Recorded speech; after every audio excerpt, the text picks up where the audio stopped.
Hey guys, it's Morgan coming back to you with another weekly Shlog. We got Richard here. He is our new part-time, hopefully maybe we'll make him full-time more often than not, mechanic who's helping pick up the slack since Zach is gone. He is currently stuck in an airport in Chicago, so that's awesome. We're happy for that. His first job was replacing a fuel pump on this KX. Moose balls, new tires. Jason's gonna be super happy to get that back. Yeah, this is our little shop vlog here in Western Colorado. If you guys like that, stick around to the end of the video, give us a thumbs up, maybe consider subscribing if we earn it. And yeah, here we go.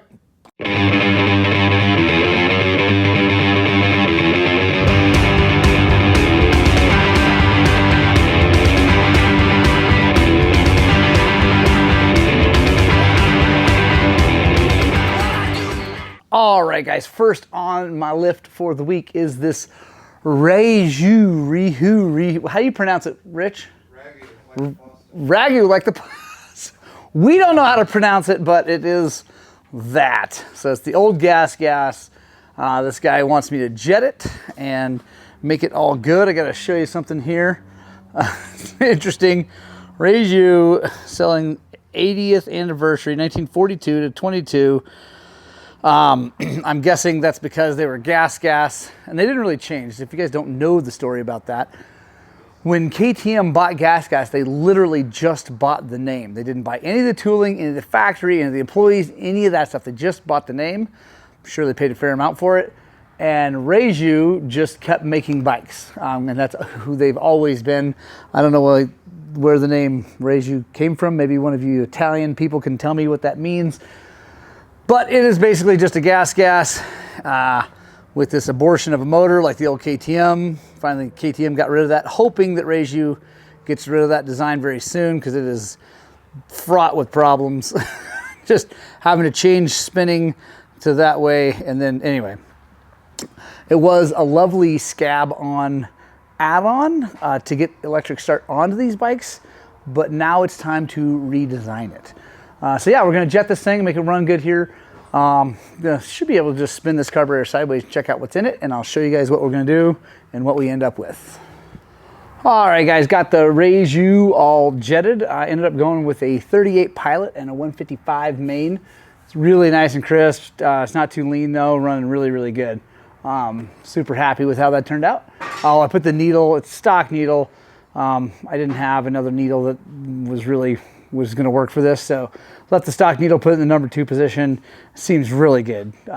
Nice, clean, smooth power. Everything seems good. Got her all ready to rock. This guy should be ready to rock and roll. Go for a ride. We'll get on to the next job. All right, guys, next on the lift is this KX250F. It's a 2013. Customer states that it does not run. They rebuilt the fuel pump and it ran a little bit, but poorly. I don't think that's all of its problems. If we just kind of step back and look at it, there's probably something else wrong. Start with that. Looks okay. This is a Unity filter, and they have like 2, so it looks like it's sealing. Let's go ahead and take this off. I definitely have some oil on it, not a ton, but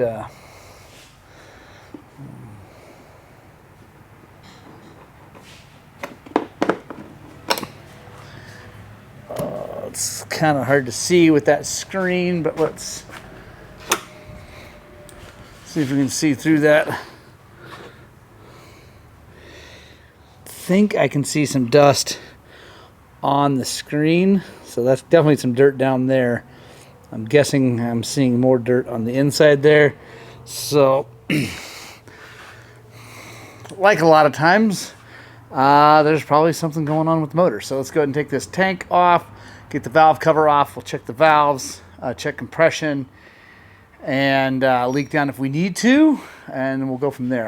I rolled it over with my hand. It feels okay, but I'm going to kick it a few times and see how that feels. It's funny enough, I kick things enough. It's usually how I can really tell is by kicking it, see if it feels like it's got the right amount of compression. Obviously, that's not a definitive answer.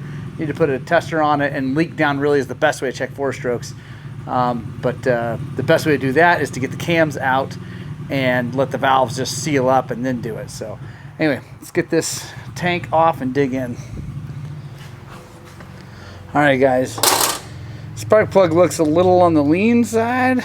Like maybe it's not getting enough gas, which would make sense with the fuel pump. That a lot of times, guys, these fuel pumps, when guys rebuild them with cheap stuff, it's, I don't know. I've not had a lot of luck with the aftermarket fuel pumps. Sometimes they work, sometimes they don't. The only aftermarket ones I support are the ones that Takomoto makes for the KTM stuff, the Austrian bikes, the 3,000 hour pump. But honestly, most of these aftermarket ones, I just don't trust. I've installed them and they've worked, and installed them and they don't work, and then they work for a little while, then they don't work. Anyway, I'm not a fan. So we will check that first, but I think there's more to it than that. I'm gonna check spark now.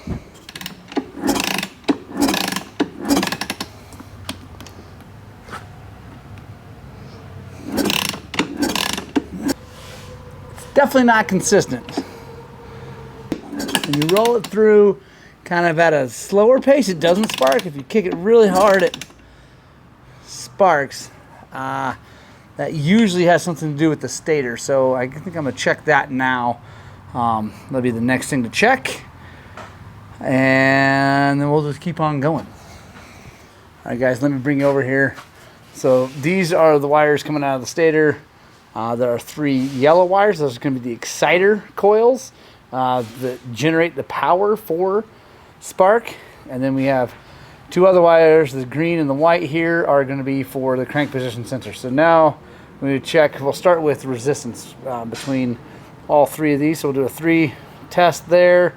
And then, so we'll test left, middle, middle, right, and then right, left. Make sure they're all the same, or at least really close to the same resistance. Then we'll check those to ground, make sure that they're not grounding out. And then we'll check these 2, green to white. I think it is just green. There's no tracer. And then see what that resistance is. Check it. We'll try to find some information online, see what they should be, but I know about what they ought to be just in general. And we'll make sure those aren't grounding out. Yeah.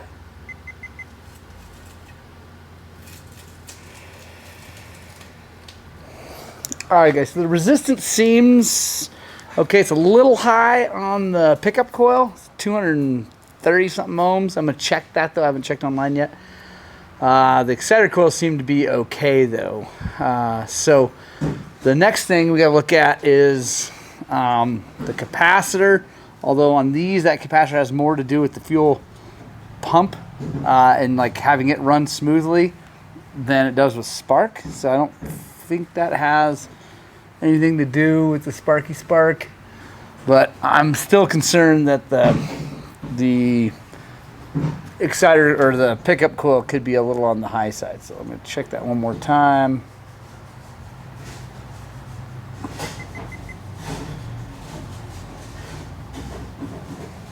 Yeah, it's 237. I'm going to do a little research and we'll get back. All right, guys, so I got onto the line, got on the internet and checked it out, and it looks like found a manual, and it looks like it's supposed to be around 120 ohms, and as you guys heard, it's 230 ohms, so that's junk. We are now going to talk to the customer, get money, get a stator ordered, and we'll start there. So we'll start with the spark. Hopefully that solves it. If not, we'll just keep going. That's how these things work. When you're diagnosing a problem, you gotta find the first problem and fix it, and then keep going. Sometimes it ends up being lots of more problems after that. Richard knows from dealing with the KTM 250.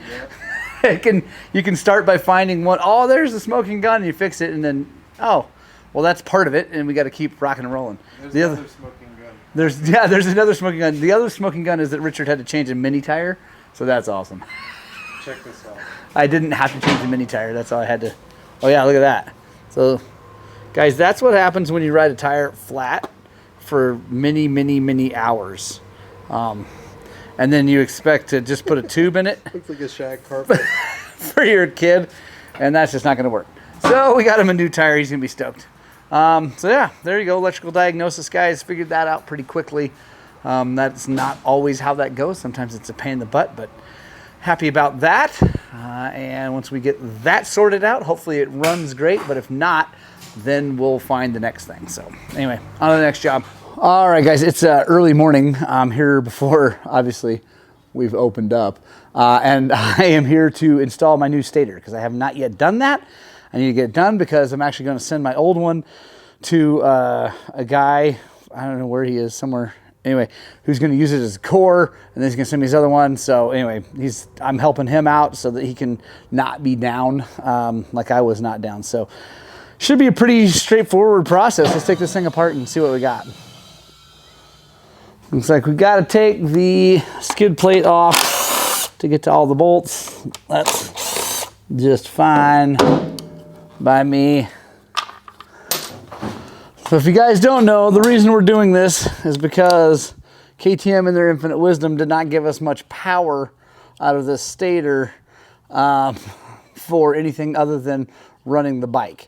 Now it will run a light and a fan, but not together for very long. It will actually run them together for a while, but not a super long time. So you can either run a fan or a light, and you can only run the Tusk fan because the Trail Tech fan, which is a better fan honestly, but the Trail Tech fan pulls double the power that the Tusk one does. And then my Tusk fan has been great. The Tusk controller, on the other hand, not that awesome. So I'm excited to get this done. I'm probably gonna keep actually my Tusk fan because I really do like the fact that the fan draws less. Need to take that off to clean it anyway, huh?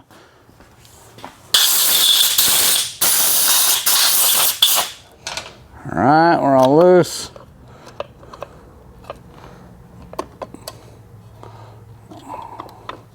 Basically just being hopeful that I won't mess up the gasket because I don't have another one. Haha, there we go. Why don't we take a look in here? I don't know if I've ever shown this side of the motor. This is pretty crazy.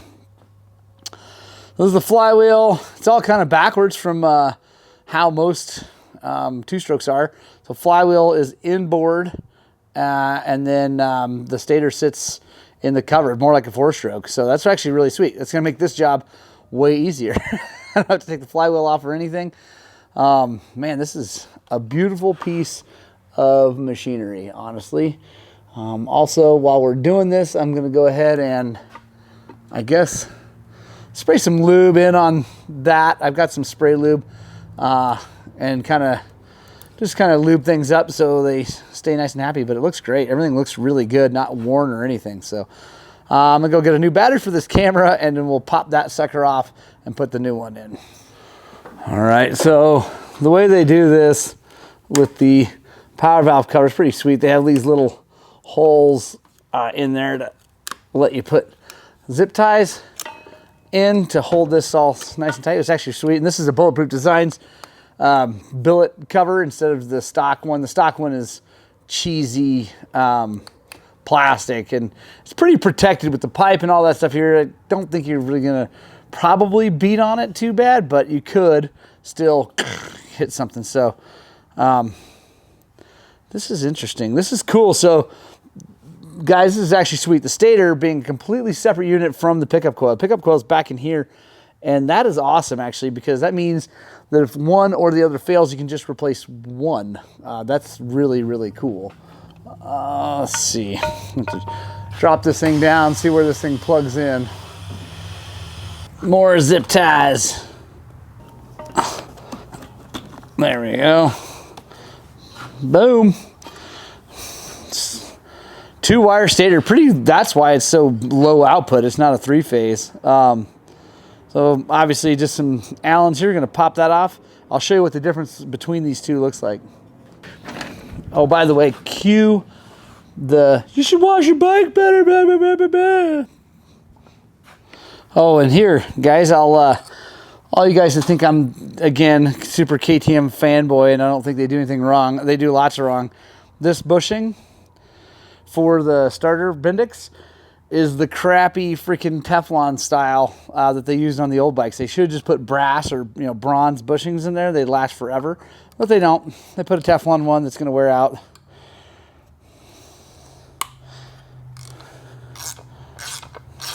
All right, guys, it's obvious that these are different. This is the stock one. This is the rewound one. Yeah, you can see it's just way more windings, heavier gauge wire. Everything about this one is burlier. It's going to make a lot more power. I'm excited about that because this one's been great. I'm going to hang on to it. Actually, well, I'm going to send this to that guy, Luke, and he can get his rewound, and I'll get another one back, and maybe, I don't know, you guys can contact me. I'm obviously charging him some money for that. It's not free, but that way less than a whole stator, so it's like a core charge.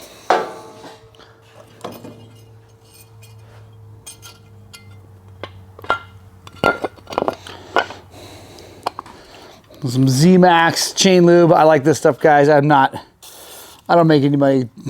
Buy Z-Max if you want. I do really like them.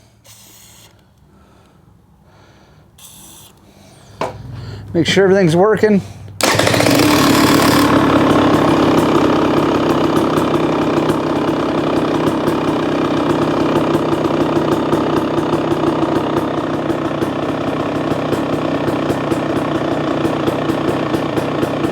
Yep, charging.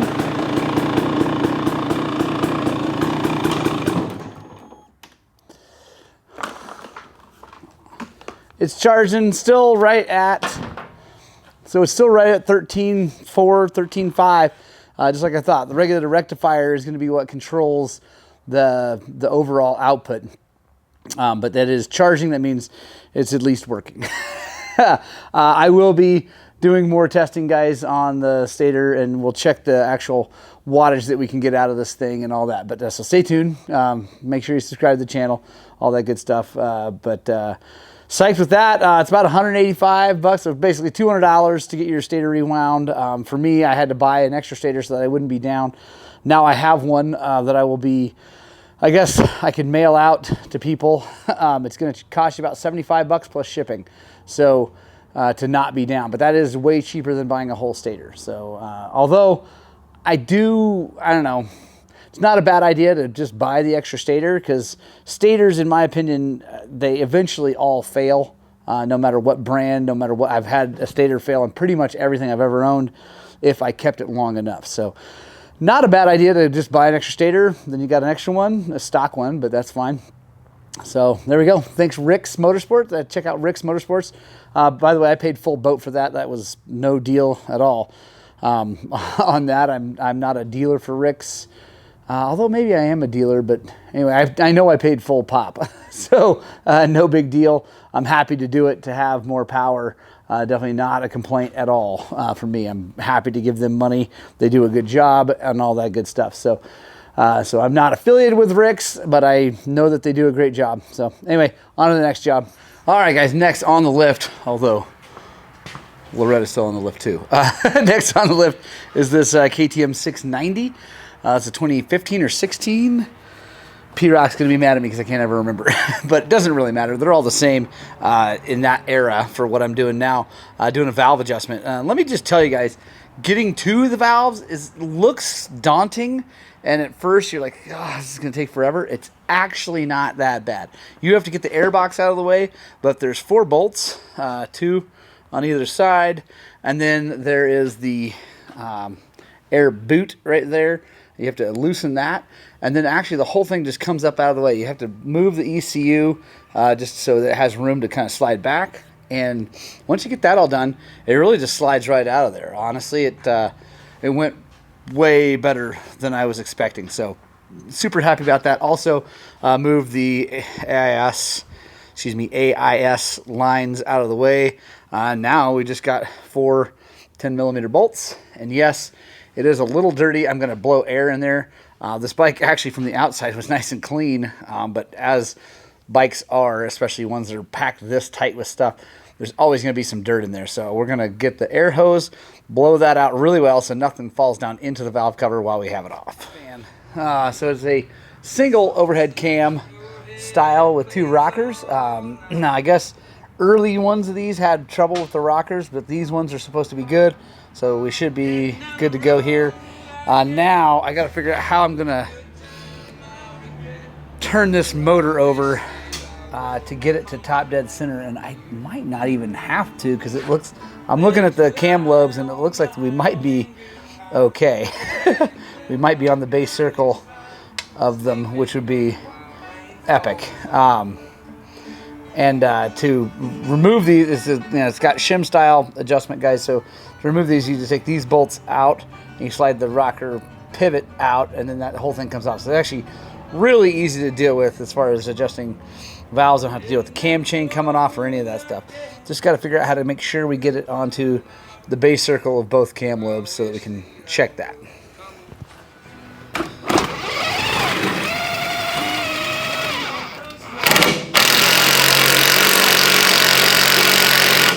There we go. And the best way to do this is get it into top gear, because that gives you the most torque with the wheel. So go ahead and put it. All right, so I got both cams facing down. I'm going to start with a 4/1000 feeler gauge, see if we can get that in on the intakes. It should be at least that. All right, so the left, here, let me show you guys how this is working. So the left will go with a little force, but it goes. It's probably a little bit tighter, it's probably 3/1000, but this, the right one, I guess it'll go too, but it's tight. So we're gonna definitely loosen those up. Now let's check the exhaust. I want those to be at least 6. All right, so they're right at 5. I'm gonna check the manual, go online, check, whatever, figure out what the spec is, because maybe 5's okay, and if I don't need to, I won't adjust them, but I'm gonna check that. But I know the intakes are a little tight, so I'll show you what that looks like here in a second when I pull that. It's kind of interesting how it's gonna work. All right, guys, so the shaft goes right here, and so you gotta line it up with one of these holes. There we go. Just like that. And then we'll get a bolt we can thread into there and pull it out.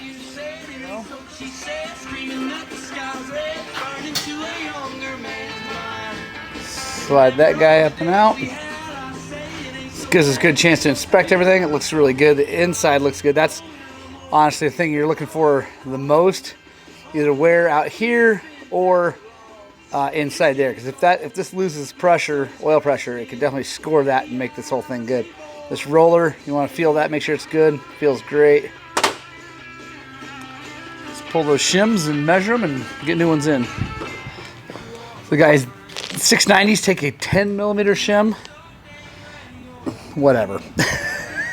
If you know, you know. So it was a 2.5 in there. I'm going to go to a 2.4. Give this thing plenty of clearance. The other one was a 2.65, so we're going to go down to a 2.55. Basically taking 0.1 of a millimeter out of each one.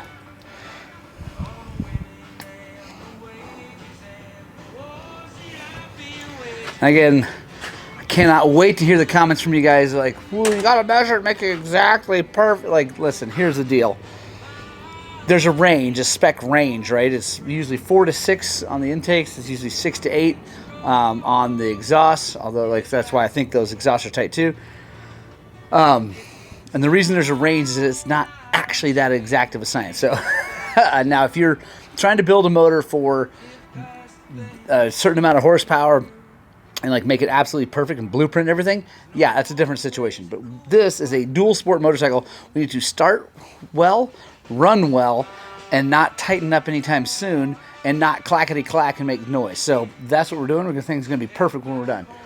So now I'm going to slide that rocker back in, put that all back together, and then I got to get on the internet and check the spec on the exhaust. But I think we need to loosen those up a little bit too. All right, guys, got the valves all adjusted. Let's see how she runs.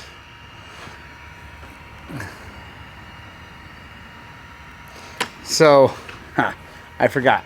This bike has some electrical problems that we have not been able to figure out. It needs to go to a dealer that can actually plug it into it. And I think they actually have and figured out somehow or another it's the throttle position sensor, even though the gear position is what's keeping it from starting with the kickstand down. You got to put the kickstand up and then pull the clutch in and it'll start. It basically always thinks it's in gear. It does not ever think it's in neutral. So let me set you guys down. We'll run it.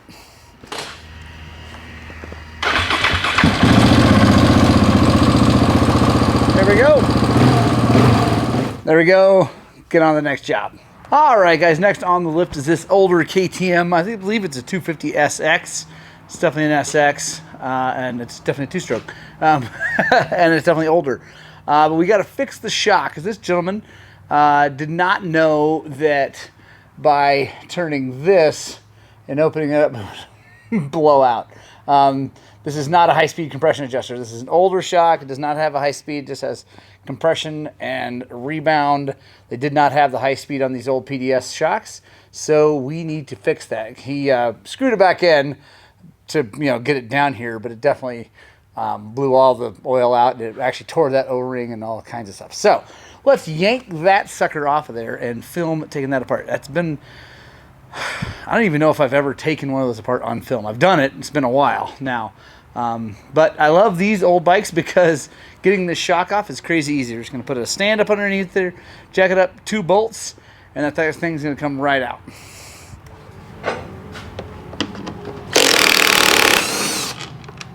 Make my life even easier, I'm going to go ahead and take the silencer off. Sometimes you can get them off without taking the silencer off, and sometimes you can't. Just way easier to do it. And someone already put a Race Tech bladder kit on this, so our life is going to be even easier as far as servicing goes. It's like Hitchcock Industries is who did this. That's old Colorado company. I don't know if they're still in business. If you guys know if they are, let me know. I definitely have heard of them, but I don't think they're still around, but I don't know. It's been a long time. And I say that not as like they were bad. I think they actually did really good work from what I remember hearing. I think they just might have just retired,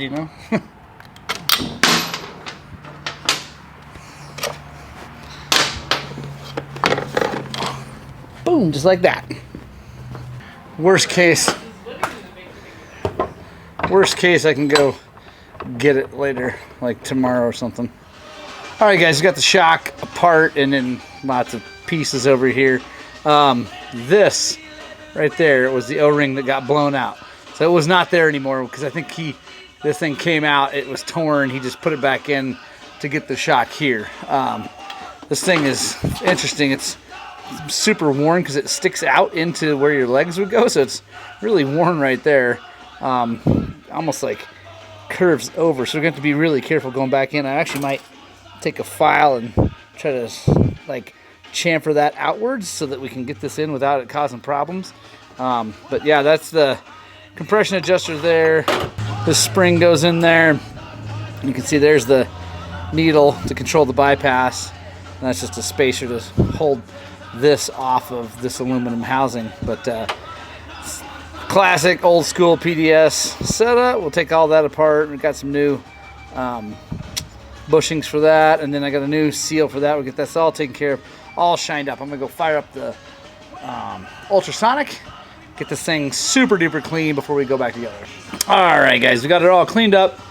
Now I'm gonna reinstall the compression adjuster and spring and everything.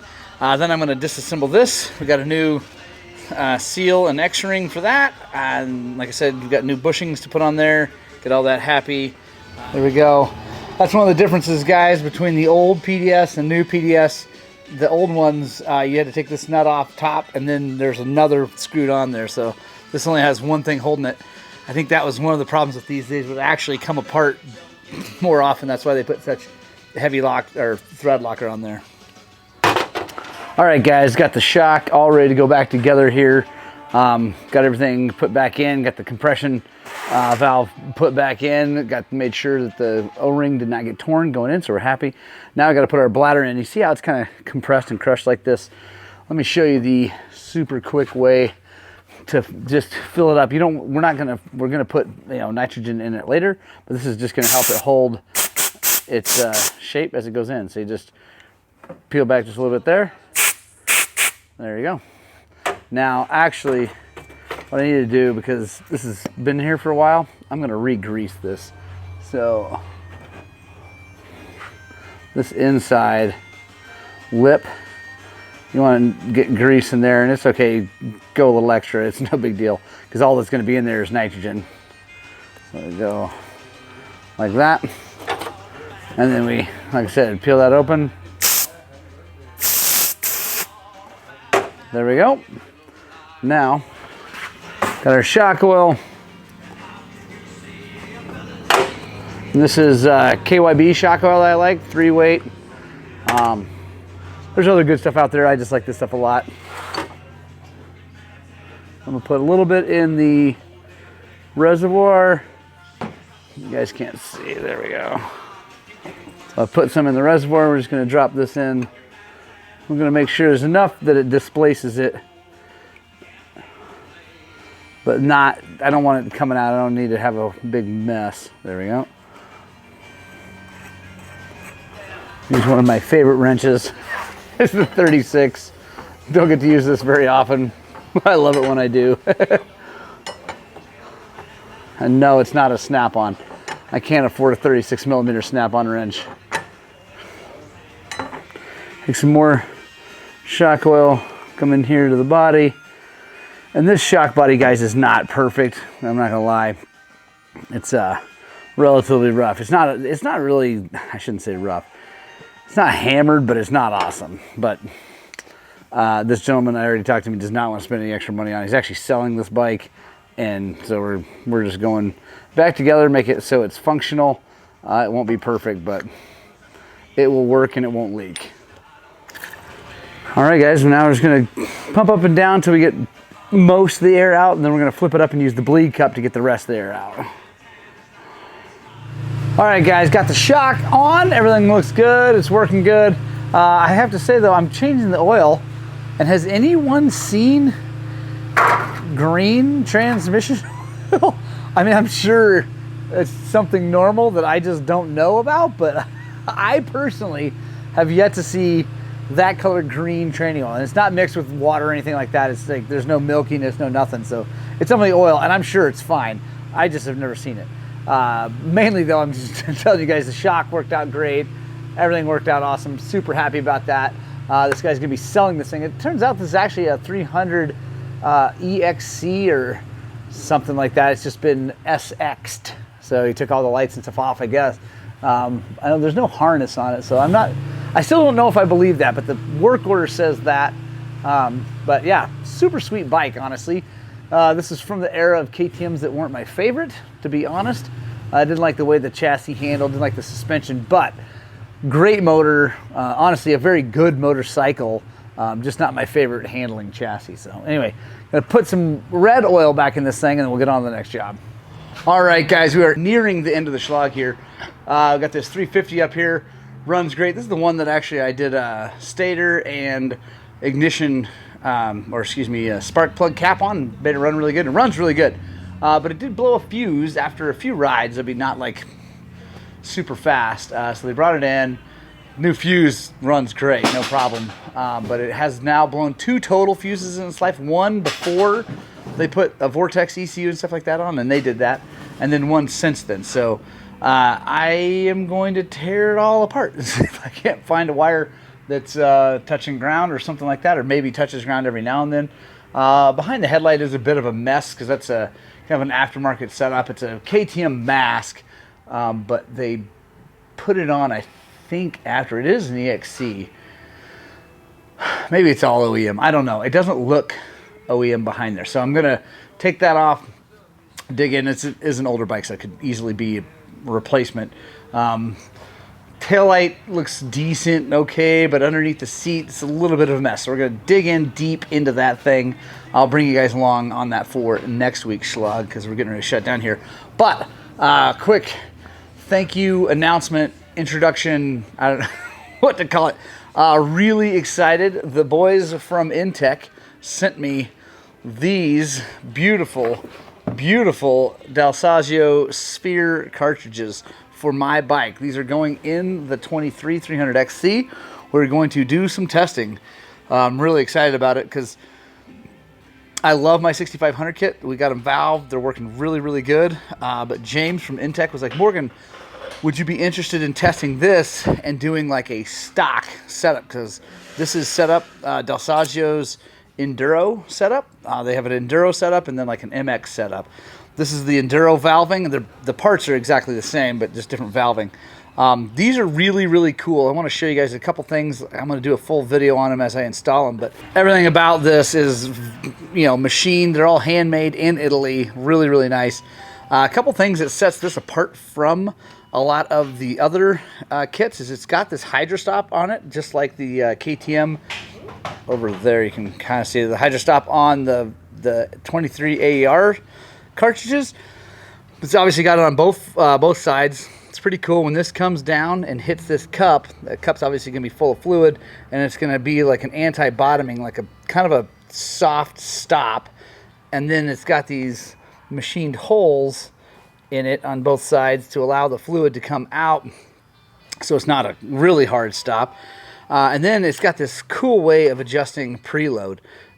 We've got 1, 5, these must be millimeters, 1 millimeter, 5 millimeter, 10 millimeters, and there's God, it looks like bigger than a millimeter. It's not a millimeter. I don't know why I'm saying millimeter. So, not sure what that distance is. But anyway, we'll figure that out. But it's just got a circlip right there. You can see.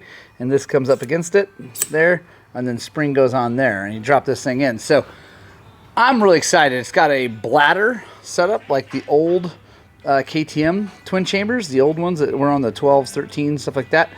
So it's super tunable there. You can adjust the pressure in there, which would be akin to adjusting the internal compression spring on the new 6500s and like the SSS forks and stuff like that. But super, you know, infinitely adjustable because it's air. Got our compression clicker up here, rebound clicker down here. And I'm really excited, guys. These are going to be sweet. I don't know if they're going to be better than the 6500. Especially in stock form, but then we're also, like I said, we're gonna put them in stock, and then we're gonna test them, and then we're gonna take them out, and we're gonna valve them with TBT valving, and put them back in, and test them, and all against the 6500 and the AERs. I think we're gonna do an AER setup. We're gonna probably go out for a big long day in the desert, and have all the stuff there, and just trade cartridges out, and really see which one we like the best. So I'm really excited about it. Thank you, Intech. Thank you, James Richards. I really appreciate it. Pretty stoked about that. It's going to be awesome. So that's the end of the week, the end of the Shlog. I appreciate you guys sticking around. If you're new here, you just joined us, and you're like, what the heck is this? Maybe consider giving us a subscribe. That would be super rad. Also, if you want to help us out without spending any extra money at all, you can go to our Rocky Mountain ATV link. It's in the description below. Click on that thing, buy some stuff from Rocky Mountain.